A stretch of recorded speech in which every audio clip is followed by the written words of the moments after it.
Jirtu maatiiwwan Gosaanaaf Hoom kun qophii addaa qophii ajaa'ibaa isiniif qabannee dhiyaannedha. Aga xumura qophii keenyatti eessayyuu hin deeminaan affeerraa keenya. Waajjira muummee KFO'tti simannaa hidhamtoota siyaasatiif taasifameera. Kan Ormi gurra sodaatu, kan firri jala yaatu, qabsaa'aa fi saayintistii siyaasaa Obbo Jawaar Mohaammed goofaree filatee seequu isaa kan jaalattoota isaa fi guddaa qabuun namoota saganticha irratti argaman harka ol qabuun nagaa gaafate. Bulloon garmaamuu tolaa maamana hidhaa oolaa. Bulloon garmaamuu isaa ifatti waajjira muummee KFO'tti jalqabeera. Bulloon gaafa biyya keessa galu rabbiif uummata kun abdadhe akkuma jedhe uummataaf jiraatee uummataaf hidhamee gidirfamee uummataaf jiraata. Bulloon urjii qabsoo uummata Oromoo qofa osoo hin taane kan guutuu Afrikaa darbees kan addunyaa yoo jenne ittiin guddatu.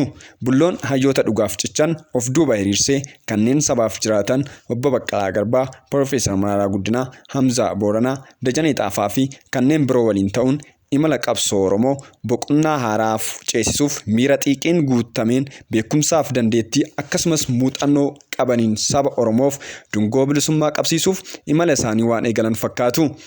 Callisuun Bulloo kan hedduu sodaachisu dubbiin isaa kan diinota raasu gootni ija barbadaa fakkii Hayilee Fidaa fa'ii kan ta'e Jawaar Siraaj Mohaammed, Baqqalaa Garbaa akkasumas jaalleewwan qabsoo hiikamuu isaaniitti gammachuun uummata Oromoo diinaaf immoo gaddaa fi sodaa guddaa uumeera.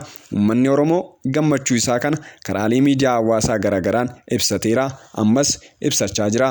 Maarree qooddattoota gammachuu kanaa kan taatan maatiin Gosaanaaf Hoom irra deebi'uun baga gammaddan baga gammanne jechuu barbaanna.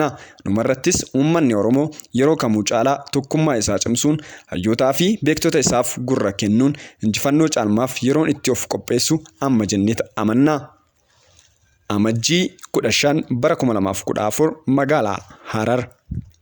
Hayyee daawwattoota fi hordoftoota keenya namoonni chaanaalii keenyaaf haaraa taatan YouTube keenya like, share, subscribe gochuu akka hin daganne. Yeroo subscribe gootan immoo mallattoo bilbilaa tuquu gonka akka hin daganne. Kun immoo hojiiwwan haaraa nuti hojjennu akka dafee yeroodhaan isin bira ga'uuf isin fayyada. Maarree kabajamtoota keenya waan nu daawwattaniif guddaa galatoomaa horaa bulaa deebanaa isiniin jenna.